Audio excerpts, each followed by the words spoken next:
Have you ever wondered what it truly takes to move from knowing only a handful of English words to speaking with confidence and fluency? Imagine a journey where each step unlocks new expressions, richer stories, and deeper connections. In this adventure, we don't just memorize rules, we live the language through real conversations, vivid stories, and daily practice. From greeting a friend to describing your dreams, every level builds a new layer of ability. But what lies beyond the basics? Join me as we uncover the hidden steps of this path to mastery, where progress feels both challenging and exciting. Idea 1. First impressions and everyday words. When beginning any great journey, the very first steps often feel both exciting and uncertain. Learning English is no different.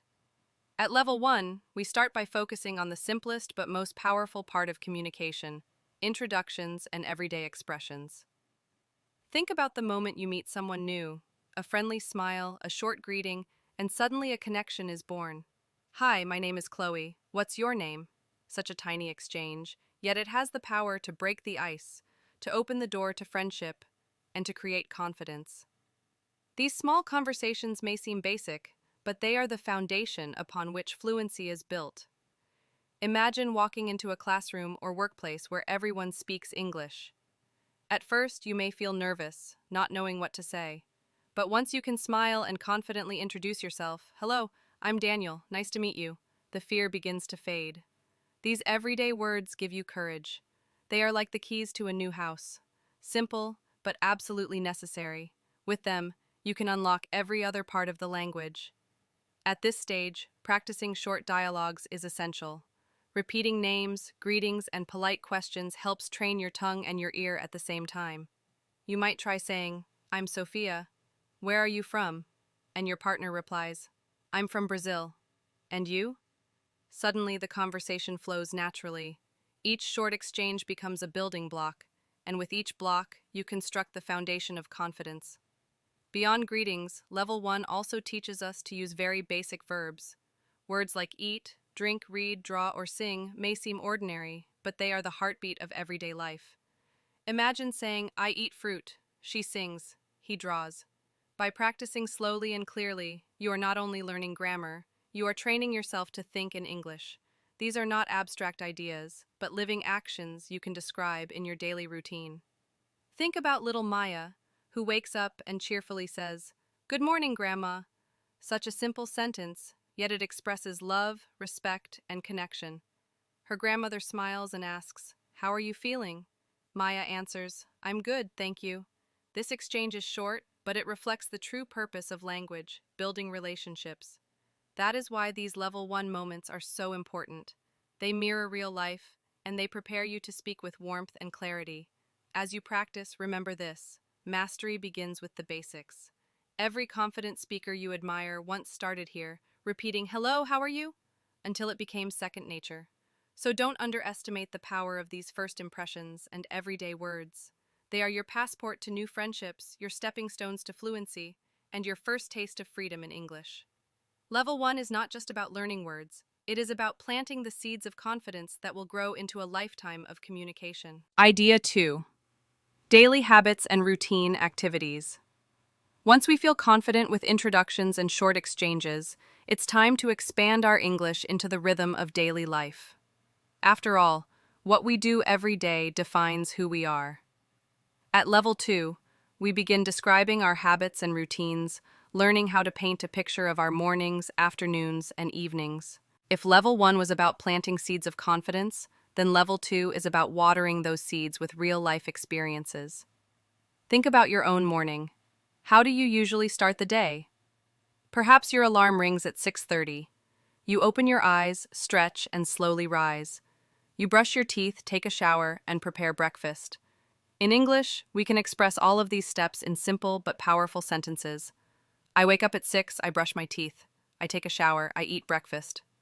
When you practice describing your daily rhythm, you are not only learning vocabulary, you are training your mind to think step by step in English.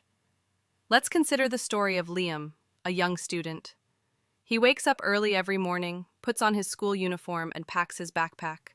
On the way to school, he meets his friend Noah, and together they walk, chatting happily. At school, Liam studies English, mathematics, and science. He especially enjoys English because his teacher always encourages him. After school, he returns home and plays basketball until evening. This short story, filled with ordinary actions, shows how routine activities can become excellent practice material. You can even try retelling it in your own words. He wakes up, he goes to school, he studies, he plays basketball. Repetition like this strengthens both memory and fluency. At level 2, we also begin asking and answering questions about daily routines. What time do you wake up? I wake up at 7, or what do you eat for breakfast? I eat cereal and toast. Practicing these questions sharpens not only your speaking but also your listening. Imagine yourself chatting with a new friend. One simple question can open the door to an engaging conversation. Why are routines so important? Because they provide structure and predictability, making language practice easier. You live your routine every single day, so you always have content to describe. You don't need to invent complicated topics. Simply speak about what you already do: waking up, studying, working, eating, relaxing. The magic happens when you turn these ordinary moments into English sentences. Over time, these sentences will flow naturally, almost automatically. Level 2 is like learning to draw the outlines of a picture. You are no longer just saying hello or thank you. Instead, you are narrating your day, giving life to your words. This ability brings freedom. You can tell your story, share your lifestyle, and connect with others on a deeper level. And remember, just like Liam, your daily life is full of moments worth practicing. By mastering daily habits and routines in English. Idea 3, adding detail. Reflecting on the past and future intentions. After you've mastered describing your daily routines at level 2, the natural next step is to enrich your conversations with details, reflections on the past, and even plans for the future. If level 2 gave you the outline of a picture, level 3 lets you start adding colors and textures. You move beyond simply saying, I wake up at 7 or I go to school. You begin to express what you like, what you feel, what you did yesterday, and what you will do tomorrow. This is the moment your English starts to feel alive. Think about free time. Instead of just saying, I read, you can now share more detail. I love reading adventure stories in the evening. They make me feel excited and inspired. Instead of I listen to music, you might say, I enjoy listening to calm piano music because it helps me relax after a long day. These small additions, why you do something, how it makes you feel, transform your sentences from simple facts into meaningful communication. They allow people to truly know you. At level 3, we also begin to use the past tense. Imagine Olivia, who went to the market yesterday. She bought vegetables, fruits, bread, and milk. After shopping, she stopped at the bakery and picked up a chocolate cake. Then she returned home and helped her mother cook lunch. By telling her story in the past tense, we see how ordinary events become opportunities to practice language. You can easily create your own versions. I visited my friend yesterday. We played games. We talked about Idea 4, actions in progress, abilities, and obligations. After you've learned to enrich your stories with details, past reflections, and future plans at level 3, it's time to bring even more life and immediacy into your English. At level 4, the focus shifts to describing actions that are happening right now, expressing what you can or cannot do, and understanding the things you have to or don't have to do. If level 3 helped you tell stories of yesterday and tomorrow, level 4 gives you the power to capture the present moment as it unfolds. Consider this. Instead of simply saying, I cook dinner, you can make the scene more vivid by saying, I am cooking dinner right now. This small change transforms your sentence from a static description into a living picture. You invite the listener into the present with you. Imagine Sarah in her kitchen. She is simmering soup. Her brother is reading a book at the table, and her mother is talking on the phone. The house smells wonderful, and Sarah says, dinner is almost ready. With the present continuous tense, you don't just tell what happens. You let others see it happening before their eyes. This tense is also perfect for real-life conversations. Imagine sitting at a cafe with a friend. I'm waiting for the server. Your friend replies, me too. I'm so hungry. Then you look up and notice, the server is coming now. These short dialogues, so ordinary in daily life, become powerful practice tools.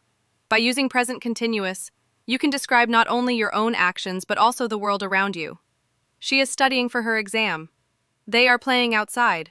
We are learning English together. At this stage, we also begin to use can and can't to talk about abilities. For example, I can swim, she can drive, they can speak English. Or in contrast, I can't sing, he can't cook, they can't play guitar. These simple sentences allow you to share your skills, strengths, and even limitations. Emily, for instance, is 12 years old. She can ride a bike, but she can't drive a car yet. She can swim, but she can't dive. Each sentence reflects real life, and that makes practice natural and meaningful. Alongside abilities comes the language of obligations, have to and don't have to. These expressions are powerful because they show responsibility, freedom, and choice. For example, I have to wake up early for work. She has to finish her homework. We don't have to go today because it's a holiday.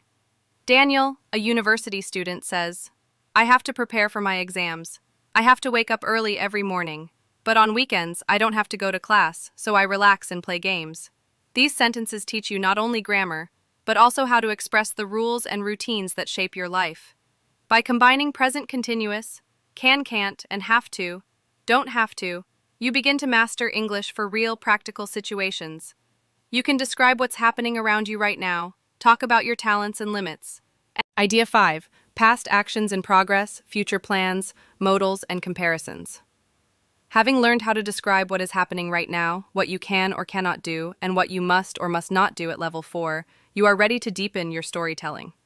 Level 5 takes you one step further by teaching you how to describe actions in progress in the past, how to clearly express future plans, how to add nuance with modal verbs, and how to make meaningful comparisons. At this level, your English becomes richer, more flexible, and more precise. Let's begin with the past continuous tense. This tense allows you to describe an action that was ongoing at a specific moment in the past. Instead of simply saying, I studied yesterday, you can say, I was studying when the phone rang. This form makes your stories more vivid, like scenes in a movie. Imagine Ethan last night. It was raining heavily. He was sitting by the window watching the rain. His sister was listening to music, and their parents were cooking dinner. Suddenly, the lights went out, and they all gathered in the living room with candles. Ethan said, This feels like camping. With past continuous, the listener can almost see the family, hear the rain, and feel the atmosphere. Next comes the language of future plans. While in Level 3 we practiced going to, now we add will for promises, predictions, and quick decisions.